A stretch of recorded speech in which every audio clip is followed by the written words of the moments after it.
Studio Ara.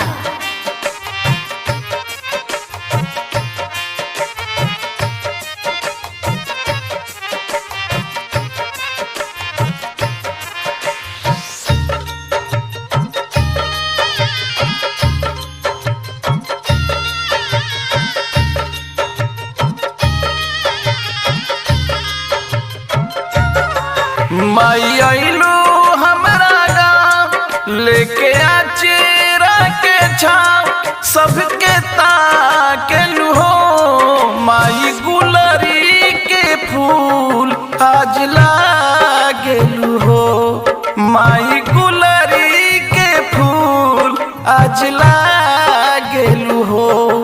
माई आइलू हमरा गाँव लेके आचेरा के छाव सबके ताकेलू हो। माई गुलरी के फूल आज लागेलू हो। माई गुलरी के फूल आज लागेलू हो।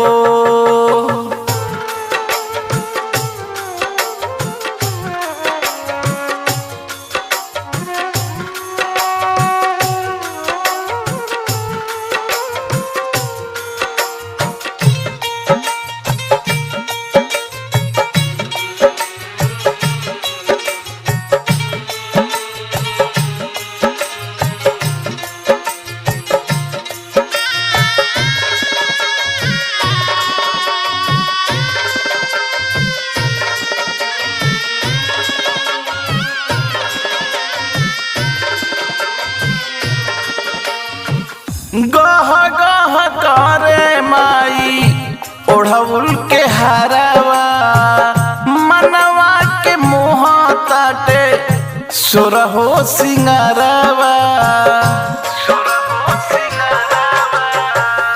गह गह करे माई ओढ़ौल के हरावा मनवा के मुँह ताटे सुरहो सिंगरवा। भर जाला कोना कोना माटी होई जाला सोना जब तू धांगेलू हो। माई गुलरी के फूल आज लागेलू हो। माई गुलरी के फूल आज लागेलू हो।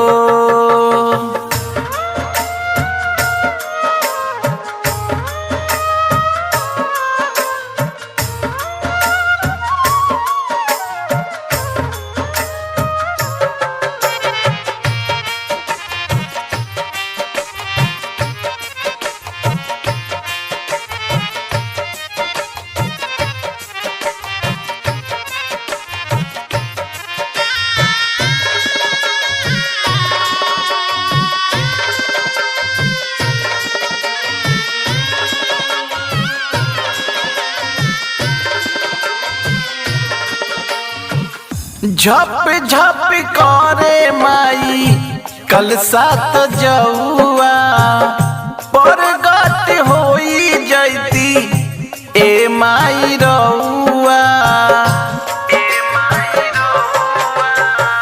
झप झप करे माई कल सात जौआ परगट होई जैती ए माई रउआ। तू ही दुर्गा तू ही काली झोली भरेलू तू खाली कुछ न मांगेलू हो। माई गुलरी के फूल आज लागेलू हो। माई गुलरी के फूल आज लागेलू हो।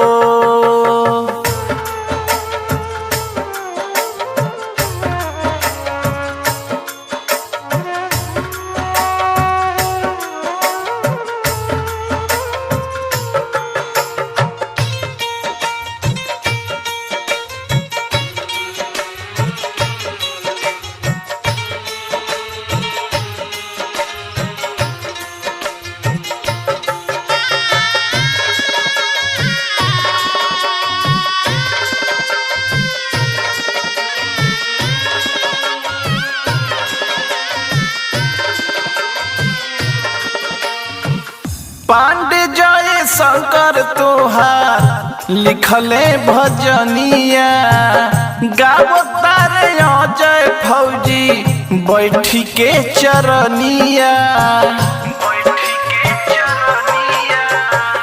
पांडे जय शंकर तोहार लिखले भजनिया, गावतार अजय फौजी बैठी के चरनिया। लेके आईनी हम आस जन करी हो निराश, काहे आकेलू हो माई गुलरी के फूल आज लागेलू हो। माई आइलू हमरा गाँव लेके आचेरा के छाव, सबके ताकेलू हो माई